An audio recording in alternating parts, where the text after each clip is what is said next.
Cinema Sounds and Secrets Tributes. Remembering the Greats. James Caan. James Caan. Jimmy Caan. Jimmy Caan. Oof. Oh my gosh. Yeah. Wow. You know, there seems to a few of the people that we've been doing these tributes for are of an era, and we're in some of the best gangster movies. I know. It's true. It's true. What do you? I mean, seriously. Just some of the best ever. Yeah. Yeah. I mean, so James Caan. Yeah. Sonny.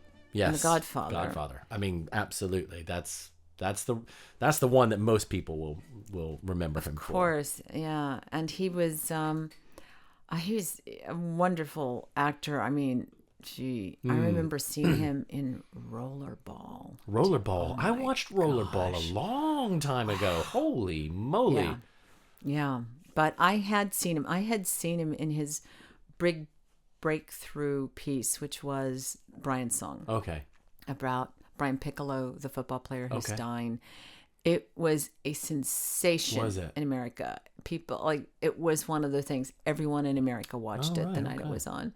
And was it a TV movie? Yeah, and him and Billy D. Williams. Seriously? And it had the whole country crying. And this beautiful song that I loved so much. I was like, I have to learn to play this on the piano. Oh my gosh. Yeah. Okay. Oh yeah. Okay. Yeah.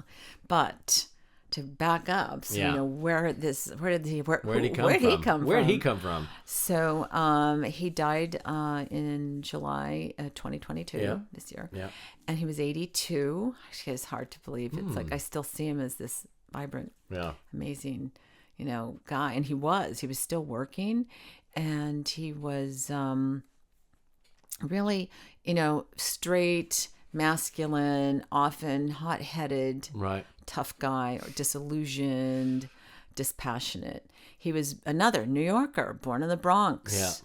1940. There you go. To Sophie and Arthur, who were Jewish immigrants from Germany. Okay. And he moved to the Queens shortly after his birth, and he had a rugged New York upbringing, which clearly came with him into his roles. Yeah. He went to Michigan State University. He went to Hofstra. He never finished college, but he got accepted into the neighborhood playhouse in New York. Theater train. Yeah. And he studied for 5 years. Wow. Okay. Under Sandy Meisner. Oh, there you go. Yep. Again. He later said that when he did Meisner, his scenes tended to end up in violence. Kind of says it all. So after leaving, he started doing theater off Broadway, and then on Broadway. He his first screen debut was in 1961. Okay. TV. And then he had a little role uncredited in the movie Irma la Douce with Shirley MacLaine. Oh, yeah. Oh, my gosh. Yeah. And so through the 60s, he was doing small parts on TV, guest slots, and Broadway. Mm-hmm. And he got a role in a movie called Red Line 7000, which was a complete bomb. But it was Howard Hawks, and he got a relationship with him, and so he got to know so he got to be in El Dorado with John Wayne, so he was one of the young guy in that. Right. And then Rain People with Francis Coppola. Wow. So meeting Hawks was this little merge. Yeah, okay. And then he did Brian's Song, and that made him a star. Okay. And someone to really pay attention to. And so he even got an Emmy nomination for it. Oh, yeah, it was a big, big deal. I'm going to have to look this up. It's a lovely movie. But, and then he did The Godfather. And then he played Sonny. And then he played Sonny. 32 years old, Sonny Corleone. Oh. Bruno cancels out what they did to my father. Sonny, we ought to hear what they had to say. No more. Not this time, Consigliere. No more meetings, no more discussions, no more Salazzo tricks. You give him one message, I want Salazzo. Now that's all out war, we go to the match. Some of the other families won't sit still. They hand me Salazzo. Your father would want to hear this. This is business, not personal. They shot my father. Even the shooting of your father was business, not personal, Sonny. Well, then business will have to suffer, all right? Hey, listen, do me a favor, Tom. No more advice on how to patch things up. Just help me win, please, all right? I found out about this Captain McCluskey who broke Mike's jaw. What about him? Now, he's definitely on Sollozzo's payroll and for big money. See? Now, McCluskey has agreed to be the Turk's bodyguard. What you have to understand, Sonny, is that while Sollozzo is being guarded like this, he is invulnerable. Now, nobody has ever gunned down a New York police captain, never. It would be disastrous. All the 5 families would come after you, Sonny. The Corleone family would be outcast. Even the old man's political protection would run for cover. So do me a favor. Take this into consideration. And he originally wanted him to be Michael, and there's that in the docudrama about it. Yeah. You know, that comes out that Right. you know that he wanted him, but I mean, he's so much better as Sonny. Yeah, I mean, he's great as Sonny. And it would, and his he got a Best Supporting Actor nomination at the Oscars.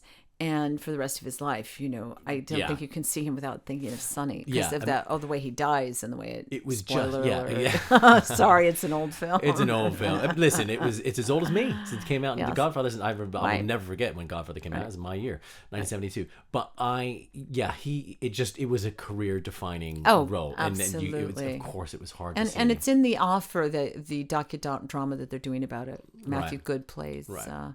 The crazy Bob Evans. Yeah. Oh God, Bob Evans. That's going to be. We got to do a special recommendation. On him. We'll have to do one of those little extra bits. Yeah, we'll do a Bob Evans extra bits.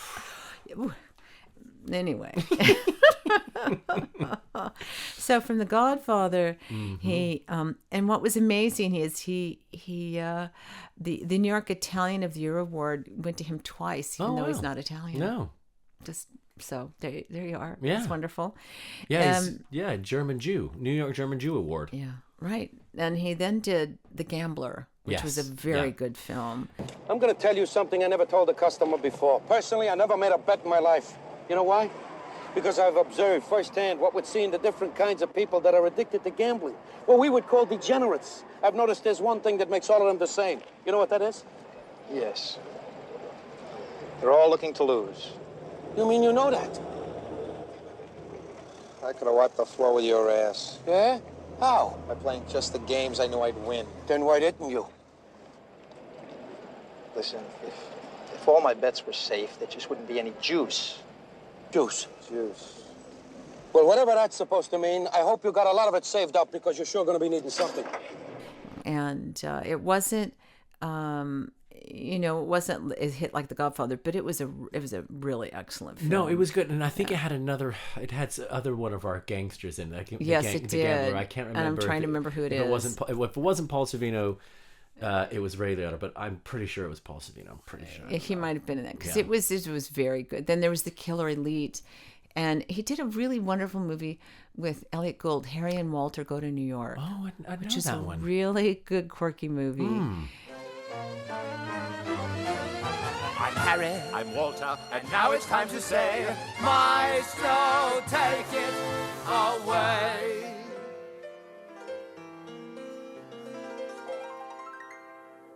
You've got the right river, but the wrong yacht. The right chowder, but the wrong pot. You've got the right foreign legion, but the wrong recruit. The right cigarillo, but the wrong cheroot. He hated it, and because he fired everybody and started over because it was kind of this goofy, rompy, silly movie. Yeah. And then he did Hide in Plain Sight, which was about witness protection. Yeah. And and he had tried to get into like movies. He didn't get it in MASH. He didn't get in French Connection, One Flew Over the Cuckoo's Nest, Close Encounters. These are movies he was up for and just didn't get in. Apocalypse Now, Blade Runner, Superman. Wow. But he did. I know. Was he up for Lex Luthor or something? And I think he was up for Superman. Was he up for Superman? Yeah, I think it was in our list. Oh my God! Well, listen, you just wouldn't screw with Superman if James Caan was Superman. Yeah, and he couldn't do Clark Kent. No. Because you put the glasses on, you're like, that's just Sonny behind the glasses. But it's interesting because Dreyfuss did Close Encounters and Dustin Hoffman did Kramer versus Kramer. Right. Blade Runner was Harrison. Yeah. And Ryan, yes, remember we did the love story thing. Oh, yeah. So Ryan, yeah, I mean, he was not right for those. He No, wasn't. he wasn't. But he was right for Thief. Yes. Michael Mann. Yeah. That was Michael Mann. That was really a good. good. I give you houses, I give you a car, you're family. I thought you'd come around. What the hell is this? Where is gratitude? Where is my end? You can't see day from night. I can see my money is still in your pocket, which is from the yield of my labor. What gratitude? You're making big profits from my work, my risk, my sweat.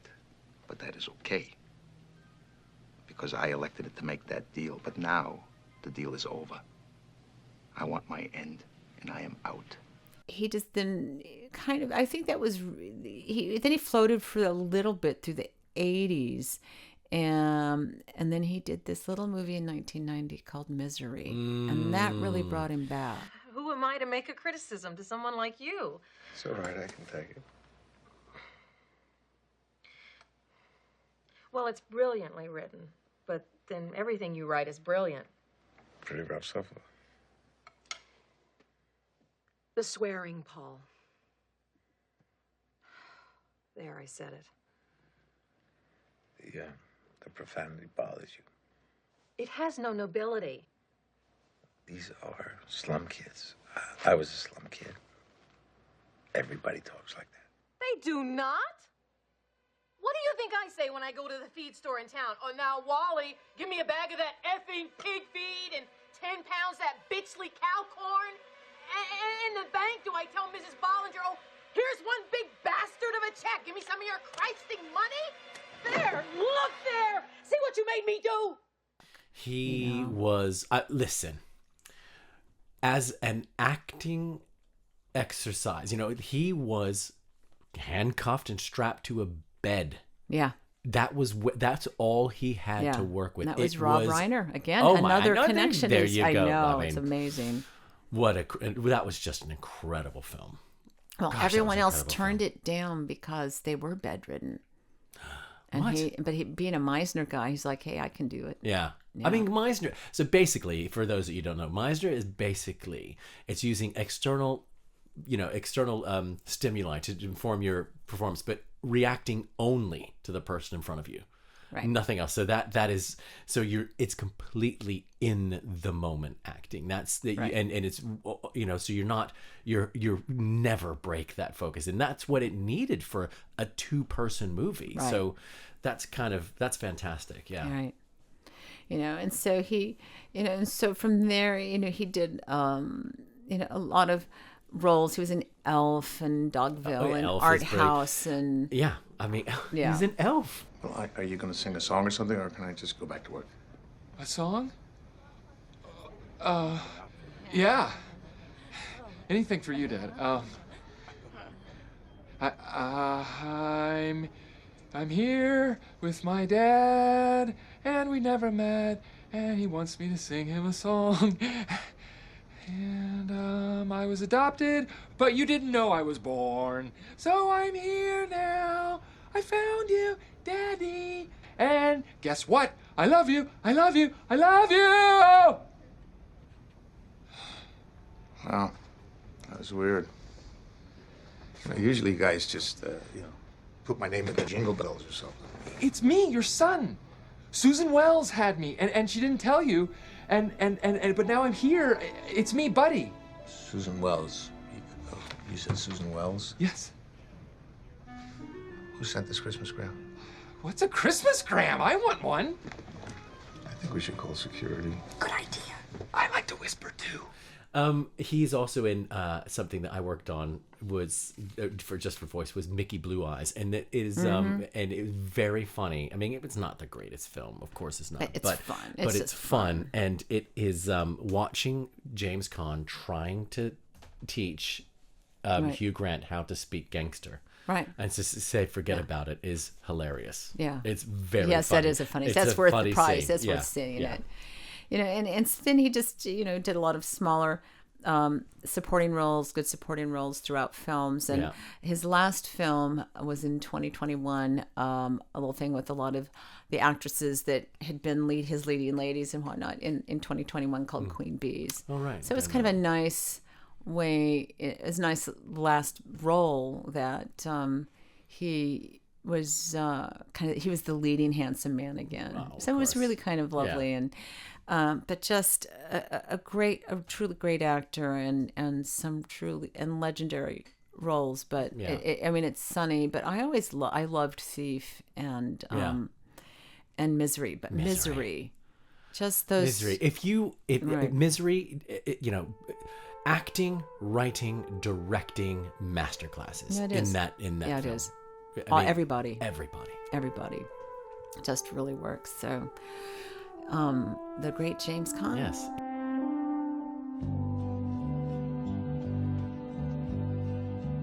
In the words of the immortal great Bob Hope, thanks for the memories.